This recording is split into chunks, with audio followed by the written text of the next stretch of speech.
Morning student, आज हमारा पहला चैप्टर है ठोस अवस्था, जिसके बारे में हम लोग आज पढ़ेंगे और समझेंगे कि आज हम लोगों को क्या पढ़ना है और देखना है, कैसे हम लोग देखते हैं इसके बारे में। ठोस अवस्था या सॉलिड स्टेट किसे कहते हैं। सबसे पहले हम बात करते हैं पदार्थ की। पदार्थ किसे कहते हैं, पदार्थ क्या है। पदार्थ का परिभाषा के आधार पर अगर देखें तो हम लोग जानते हैं कि पदार्थ वह वस्तु है या संसार की प्रत्येक वस्तु जो जिसमें कुछ द्रव्यमान हो और वह स्थान घेरती हो। अर्थात पदार्थ क्या है, पदार्थ संसार की प्रत्येक वस्तु जिसमें कुछ द्रव्यमान हो और वह स्थान घेरती हो, क्या कहलाता है, पदार्थ कहलाता है। अब पदार्थ को तीन भौतिक अवस्थाओं में बांटा गया। अर्थात पदार्थ की कितनी भौतिक अवस्थाएं होती हैं, तीन। आप सभी लोग जानते हैं, ठोस, द्रव और गैस। पदार्थ की तीन भौतिक अवस्थाएं होती हैं, जिसे हम ठोस यानी सॉलिड, लिक्विड और गैस बोलते हैं, जिसमें हम लोग आज सिर्फ चर्चा करेंगे ठोस पर, लेकिन फिर भी थोड़ी सी जानकारी हम तीनों की ले लेते हैं। ठोस किसे कहते हैं, तो आप सभी लोगों ने पढ़ा होगा, ठोस पदार्थ की वह भौतिक अवस्था है जिसकी आकृति और आयतन दोनों निश्चित होते हैं, पदार्थ की ठोस अवस्था कहलाती है। इसी प्रकार से हम द्रव की बात करें तो द्रव वह पदार्थ है जिसकी आकृति और आयतन में सिर्फ आयतन निश्चित होता है, आकृति अनिश्चित होती है। अर्थात द्रव में क्या निश्चित होता है, आयतन निश्चित होता है और आकृति जो होती है, कुछ लोग आकार भी बोल सकते हैं, वो अनिश्चित होता है। माने आकृति कैसी है, निश्चित है, डेफिनेट है, लेकिन आकृति इनडेफिनेट है, यानी अनिश्चित है। इसका मतलब क्या हुआ कि अगर आपने किसी ग्लास में 1 लीटर जल या कोई भी द्रव पदार्थ लिया है, तो उसकी आयतन जो होता है वो निश्चित रहेगा। अब इसी 1 लीटर गिलास को आप चाहे किसी कटोरे में कर दें तो वह कटोरे का शेप ले लेगा, किसी थाल में कर दें तो वह थाल का शेप ले लेगा, यानी गोल आकृति में आ जाएगा।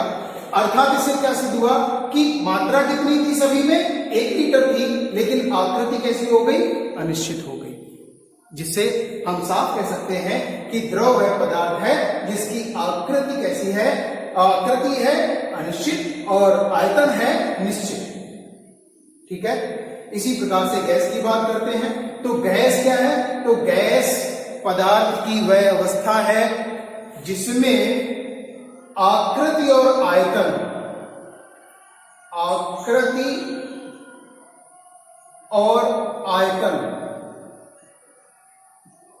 दोनों अनिश्चित। कैसे होते हैं, दोनों अनिश्चित होते हैं।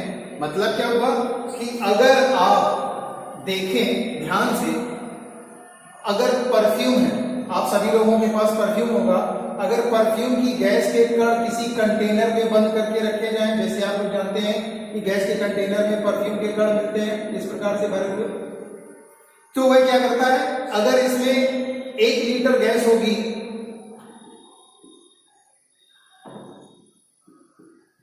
तो अगर वैल्यूम बढ़ा दिया जाए तो भी वह उतना स्थान घेर लेगी। माने अगर इसको हटा दें, यहां से हमने इसको हटा दिया तो वही 1 लीटर गैस अब इसमें आ गई।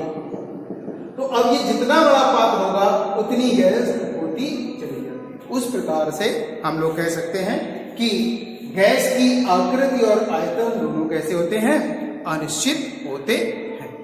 फॉर एग्जाम्पल के लिए गैस के बारे में आप देख सकते हैं कि अगर किसी रूम में हम स्प्रे को छिड़क दें किनारे, तो धीरे धीरे करके पूरे रूम में आकर के वो फैलती चली जाती है, मतलब रूम का आकार ले रखी होती है।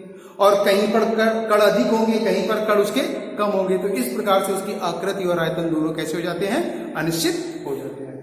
अब बात करते हैं हम लोग ठोस अवस्था, सॉलिड स्टेट। सॉलिड क्या है, तो ध्यान से देखें कि पदार्थ की वह अवस्था जिसकी आकृति व आयतन निश्चित होता है, पदार्थ कहलाता है, तथा ठोस के अवयवी कण।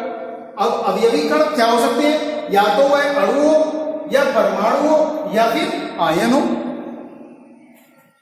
प्रबल अंतरा अणु आकर्षण बल द्वारा एक जालक में संकुलित होते हैं।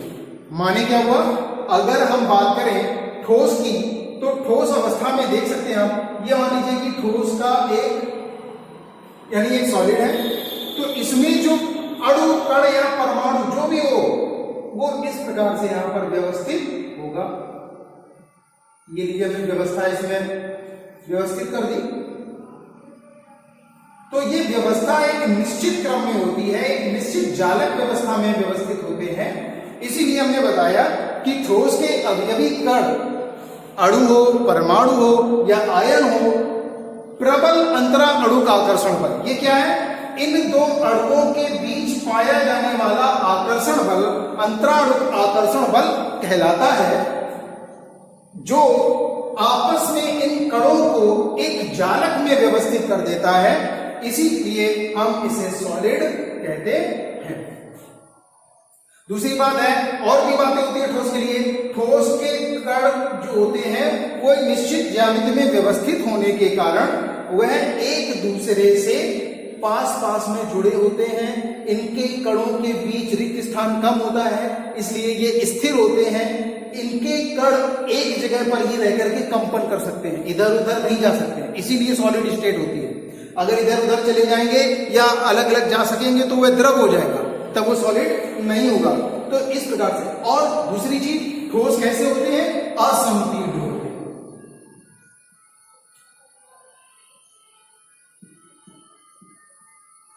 ठोस कैसे होते हैं, असंपीड्य होते हैं। माने इनको प्रेशराइज नहीं किया जा सकता, इनको दबाया नहीं जा सकता। दबाया जाएगा भी तो बहुत थोड़ी मात्रा में इनको दबाया जा सकता है। असंपीड्य का मतलब क्या होता है, बहुत कम, या तो ना के बराबर या फिर बहुत कम या बिल्कुल नहीं। ठीक है, तो इस प्रकार से ये ठोस आपके हो गए। अब ठोसों का देखते हैं हम लोग वर्गीकरण। तो ठोसों को दो वर्गों में बांटा गया है। कितने वर्गों में बांटा गया है, दो वर्गों में बांटा गया। पहला है क्रिस्टलीय ठोस और दूसरा है अक्रिस्टलीय ठोस। यानी ठोसों को हम कितने वर्गों में बांटते हैं, दो वर्गों में बांटते हैं, क्रिस्टलीय ठोस और अक्रिस्टलीय ठोसों में। तो अब इसके बाद हम लोग क्रिस्टलीय ठोस और अक्रिस्टलीय ठोस पढ़ेंगे कि क्रिस्टलीय ठोस और अक्रिस्टलीय ठोस किन्हें कहते हैं। इससे पहले कि आप लोग इसका स्क्रीनशॉट ले लीजिए, और ताकि आप इसको लिख सकें थ्योरी के लिए।